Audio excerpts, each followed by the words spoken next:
증기압과 온도. 자, 식이 어려워요. 외우는 건 나중에 외우더라도 여기서 관계에서 알 수 있는 거는 온도가 올라가면 증기압이 어떻게 될까요? 상대적으로 올라가겠죠. 보시면 T가 밑에 있고 마이너스 값이 있으니까 온도가 올라가게 되면 마이너스 값이 작아지게 되겠죠. 네, 그렇게 그냥 보시면 되고요. 1번식보다는 2번식이 조금 중요할 것 같습니다. 인화점에서의 증기압. 이런 식이 있는데요. LFL은 P분의 100V. 여기서 이제 좀 구분을 하셔야 돼요. LFL은 불붙는 최소 온도가 되는 거고. 요 P는 뭡니까? P는 대기압을 의미합니다. 그리고 이 V는 뭡니까? 인화점에서의 증기압.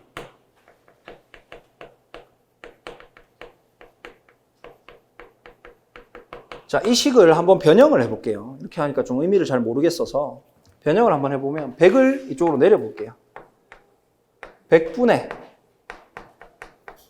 LFL은 P분의 V. 근데 P가 뭐다? 이게 대기압. 이게 증기압은 증기압인데 인화점에서의 증기압.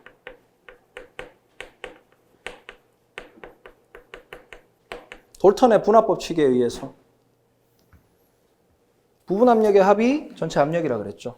자, 그러면 이 물질이 기체 내에서 차지하고 있는 농도, 결국 양이죠. 전체를 100으로 볼 때 이 물질이 뭐 몇 프로인지 모르겠는데 5%인지 10%인지 모르겠는데 이 LFL만큼 됐다라고 하면 압력 B는 어떻게 되겠냐는 거죠. 압력으로 따지면 전체 100에 해당되는 게 뭐죠? 대기압에 해당되는 거고. 이때 V는 그 물질의 증기압이 되겠죠. 네, 이런 의미입니다. 자, 다시 한번 설명드릴게요. 자, 결국은 분자수, 그러니까 아까 전에 몰에서부터 시작했었죠. 분자수가 결국은 증기압하고 비례한다는 거예요. 그러니까 최적은 기체가 이렇게 있으면 여기 A라는 물질이 있고 B라는 물질이 있으면 이 최적이 예를 들어서 3대 7이에요. 그러면 여기 속에 들어있는 물질 분자수도 3대 7이겠죠. 네. 근데 여기서 아까 전에 물질 분자수라고 이야기했던 게 사실 따지고 보면 뭡니까? 농도죠, 농도. 네. 전체 어떤 물질분의 해당 물질의 양은 뭐라고 표현이 가능하다? 전체 압력분의 해당 물질의 압력. 이거는 부피가 그만큼 차지하고 있으니까 압력도 당연히 그만큼 차지하고 있겠죠. 네, 그렇게 연관을 지셔야 되고요. 자, 이 식의 의미가 사실 그겁니다. 아, 물질량은 압력에 비례하더라. 그 물질이 갖고 있는 압력에 비례하더라. 네, 이런 의미입니다. 네. 네, 한번 좀 생각을 한번 해보시고요. 네. 결국 물질의 양과 부피와 그런 것들이 어떤 상관관계를 가지는가 이런 걸 좀 고민을 해보셔야 됩니다.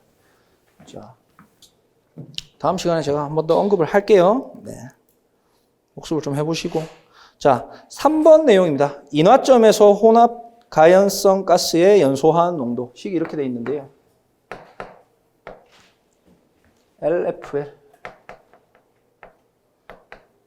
I, C, I는 1 이렇게 있습니다.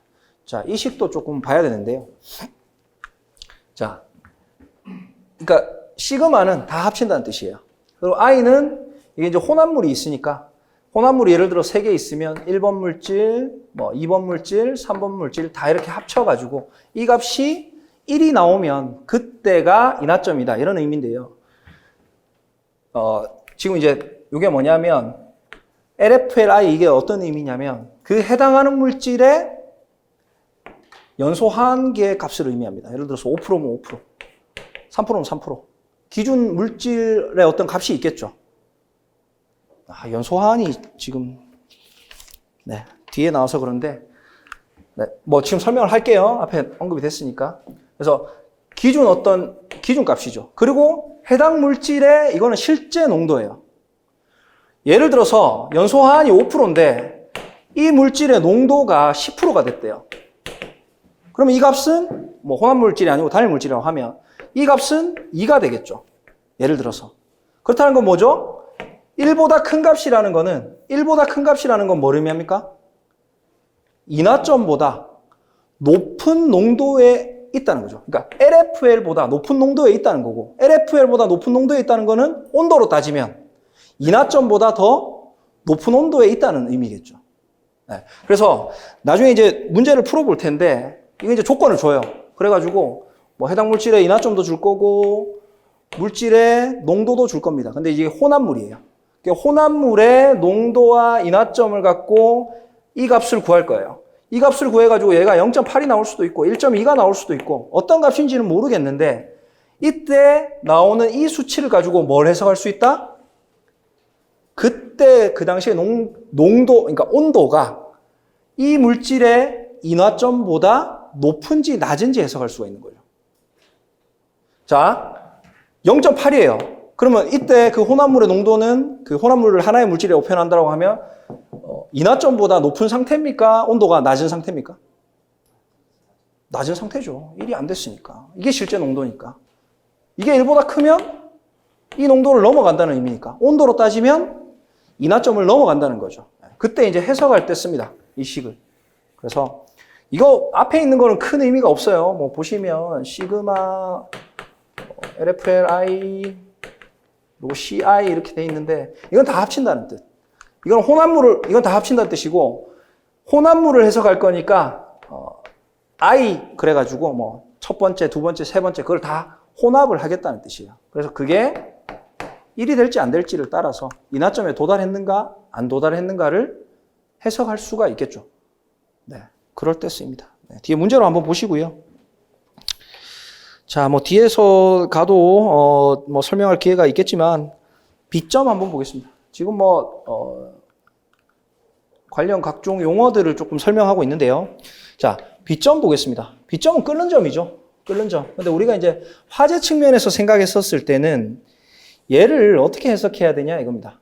자, 얘는 3번 내용이 가장 핵심이 될 것 같아요.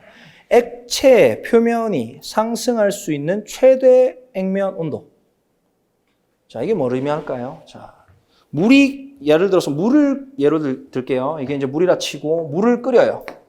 물을 끓이면 액체 상태에서 기체 상태로 넘어가서 수증기가 되겠죠. 이건 물이었다가 얘가 뽀글뽀글 끓어요. 뽀글뽀글 끓어가지고 뭐가 됩니까? 수증기가 되는 건데 이때 물이 올라갈 수 있는 최고 온도가 얼마입니까? 순수한 물이라고 치면 얘가 100도씨 이상 올라갈 수 있나요? 없죠. 100도보다 더 높은 건 다 수증기 상태로 가겠죠. 자, 다시 말하면 이 비점이라는 거는 이 액체 기준으로 따지면 지가 올라갈 수 있는 최고 온도입니다. 이게 이제 어디에 쓰이냐면 나중에 K급 화재라고 나와요. K급 화재.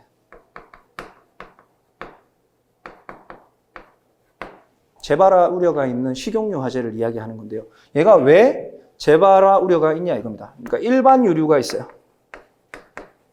이거는 저한테 들으신 분도 있을 텐데.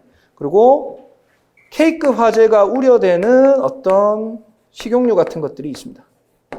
얘는 온도 분포로 따지면 이게 온도인데 인화점이 있을 거고 그리고 비점이 있을 거고 그리고 그보다 더 높은 레인지의 자연 발화점이 있습니다. 유류 화재예요. 불꽃을 제거했어요. 그러면 그때 액체가 암만 많이 온도가 올라가 봐야 비점을 넘어가지 못하죠.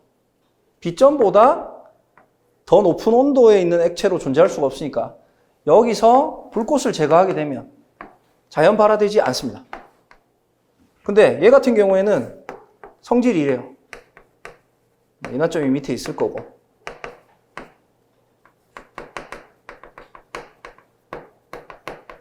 자연 발화점이 여기 있고요. 비점이 여기 있어요. 물질 특성이. 액체가 올라갈 수 있는 최고 온도가 이만큼인데 불꽃을 제거했어요. 불이 났는데 불을 껐어.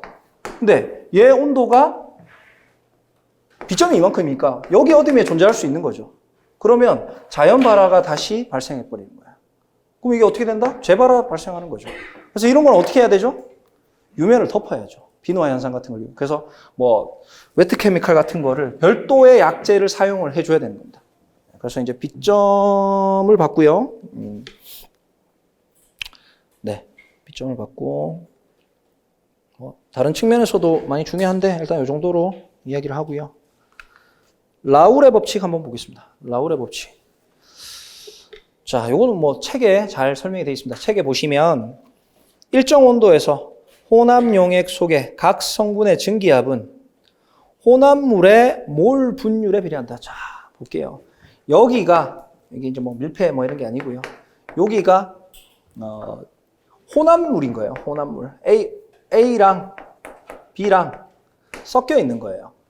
그러면 A랑 뭐 잘 섞여 있지만 A라는 놈도 증발해가지고 어떤 증기압을 만들 것이고 B라는 놈도 증발해가지고 어떤 증기압을 만들겠죠. 증기압을 만든다는 게 어떤 의미죠?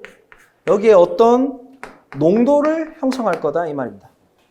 그러면 여기에 증발되는 얘와 얘의 어떤 농도, 물질의 양은 어떻게 해석할 수가 있냐 이거죠.